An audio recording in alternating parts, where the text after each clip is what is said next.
Good. Well, I think that, once we got going in the Mississippi State game, we played a lot better. We had some early, bumps in the road on offense that were drive stoppers again.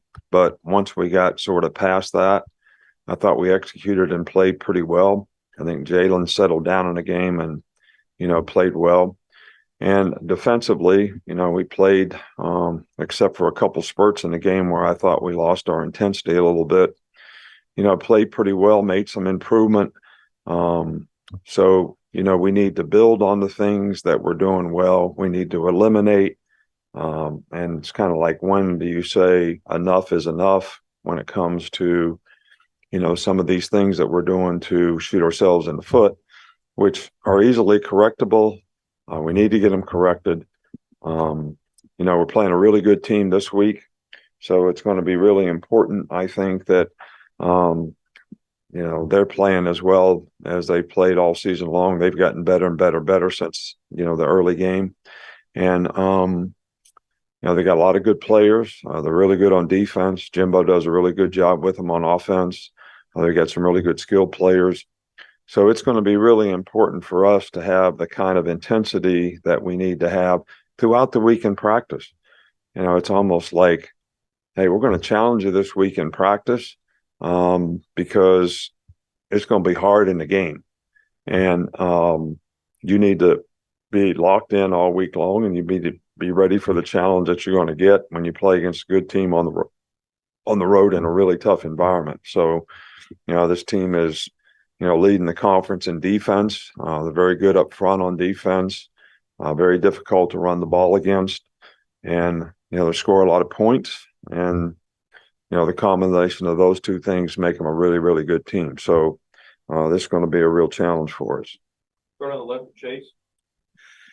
Connor Talty made a pretty nice solo tackle on a kickoff return Saturday. How confident are you in the specialists as a group, as tacklers, and how often do you throw those guys in a tackling drill just to make sure their technique is sharp? I hope they never have to make a tackle, if you want to know the truth about it. I mean, one of the worst things that could ever happen to us is one of them, because we have good specialists. So we put them in a tackling drill and they get hurt and they can't kick anymore. So they got to kick a lot. They got to tackle a little. So you got to kind of prioritize. We do that some in camp, but, I'm just hoping that they never have to make a tackle. And I think if we cover kicks the way we're supposed to, hopefully they won't. Hey, Coach, have you been able to pinpoint the issue on the snaps and maybe how to clean those up? Well, we got to have just a little better focus, I think, on the importance of the snap, because this has been a pretty consistent, issue where it makes it harder for the quarterback to be able to function when, he doesn't have a dependable snap to deal with, whether he's faking, whether it's a play action pass, whether he's trying to read a coverage, because you got to take your eyes off what you want to be looking at to be able to catch the ball. So that's something we've been working on, and we certainly need to continue to work on it and improve, no question. Middle with Matt. Have you seen Caleb Downs get better this season as he's gained a little bit of experience? Yeah, I think Caleb was a really good player, right to start with. I think that, one of the things that freshmen especially, they kind of get the defense, they kind of learn what they're supposed to do, and then you start getting into game plans where you got to tweak those things a little bit. That's where the experience really comes into play. So then you can put yourself in the right position, more often. But he's played really, really well for us. He's bright, smart, very instinctive as a football player. Really works hard to prepare, very conscientious in terms of making sure that he knows exactly what he's supposed to do, where he's supposed to be, and how he fits on the plays. And I think that being a good player and being a very conscientious person, the combination of those two has really enhanced his development and improvement. Cody. What's been your evaluation at left tackle the last couple weeks with Proctor and Pritchett? Yeah, well, I thought they played better in this game. This is probably the best they played, all year. So the offensive line as a whole, played one of their better games against a, difficult, front that stunts a lot.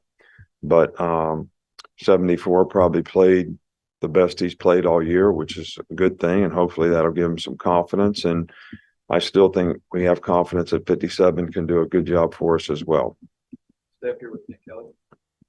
Is there anything different that you've noticed from Dallas Turner this year as compared to his first two seasons? Dallas has always been a good player for us. He's always, a hard worker, really conscientious guy.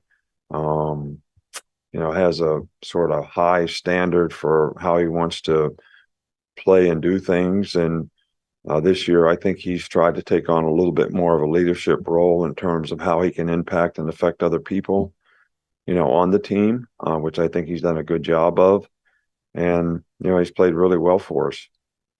Go Nick Alvarez right here. How do you develop a quarterback's internal clock when it comes to either staying in the pocket or scrambling? I don't know how you going to deal with not having your phone. You're of that generation, that I gotta have it.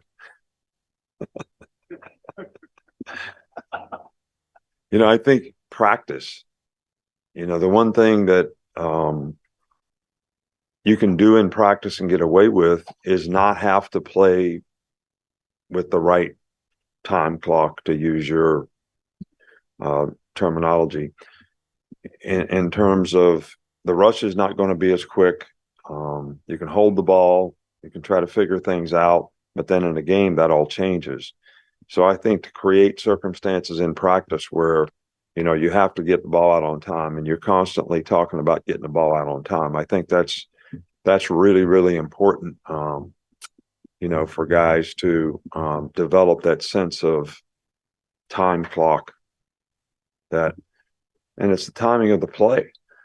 Sometimes when you hold the ball, the play's open for a second, then it closes. So you got to throw the ball on time. That's very, very important. And we got to keep working on that. Down the right with Mike Rodak. We saw Jeremiah Alexander with the inside linebackers before the game. How much was that related to Lawson's injury versus something more permanent? What have you seen from him in general? Well, I think it's something we've been considering. Jeremiah was developing nicely as an outside backer, wasn't getting to play much. So the injury kind of enhanced, this is the right time to do this. I think it could be good for us in the future. Ryan. Coach, before the season, you talked about the cake analogy with the quarterback, but as far as the defense, really a statement win this weekend. Do you use a different analogy, or is it kind of like a cake that never comes out? It's still growing every week. Well, it needs to grow every week. I think the whole team needs to grow every week. I think that, there's so many things that we can improve on. There's so many things that, if we can learn and pay attention to detail and have a sense of urgency and sustain that, whether it's practice, games, whatever, we're going to eliminate some of, our negatives that have proven, pretty costly. I mean, you can say we won the game, but you want to eliminate, some of the mistakes, because you always look at the play and say, okay, did they make a play because of what they did and how they executed it, or was there some error on our part that allowed them to make a play? And those are the things you need to eliminate, because then you're playing with a little more consistency. And the whole object is to make the other team beat you. Don't beat yourself. Yeah, Coach, you said before the game, Miss Terry told you to get onto the players if things didn't go well in the beginning. After the game, what did you think her thoughts on the game were? Well, she waited up for me to get home, so that was a good thing. But it was one of the first games she's missed, and didn't go to since we've been here. I think it is the first game, actually. And so, she says she can see what's happening a lot better on TV. So I got coached up quite a bit when I got home. Two more, we'll start in the back. Hey, Coach, do you pay much attention to the standings or the rankings at all and with how things are currently shaping up? Are you letting your guys know that everything they want to achieve is still right there in front of them? Look, we're trying to play one game at a time. We're trying to improve our team. I can't tell you where we're ranked. I can't tell you what the standings are. I think everybody kind of realizes, the importance of every game that we play. So the whole focus is, how can we play better? How can we play good? How can we improve? Not worrying about some outcome-oriented thing that may happen 2 months from now. I'm focused on, what am I going to do in the next 5 minutes, the next 30 minutes, the next hour, the next 2 hours, the next 3 hours to help us play better as a team. That's all I care about. And I think that's my job. So we got guys like this guy over here who can do standings and rankings and put a poll together and say who should be this and that. And he's good at that. And I thank him for it. And just less time I have to spend doing it. We're getting finished. Joe. Coach Jihad got the start this past weekend. Obviously got the interception, but maybe missed a little. How do you coach him to have correct eyes in the backfield with all the motions and movements that Mississippi State did? Yeah, well, we practice it all week. Discipline, eye control is one of the most important things in playing football. And like, everybody grows up watching the ball. I've talked about this before. So that's how you watch a game. But when you're playing a game, you have specific keys and things to look at. Like if the guard pulls, it doesn't matter which way the back goes. Your key says go this way. When they run a slider, you got to know when you got to fall back and when you don't. All right. So, we just got to keep working and working and working on those things so that, and I think communication, helps that. And we're constantly on the secondary to communicate, because if they communicate, it makes it easier for the linebackers to know how and when and what they're supposed to do. So, Jihad makes a lot of plays and he's developing nicely at the position, but experience is going to be critical for him to continue to grow and develop. All right, thanks, Joe. All right, thank you.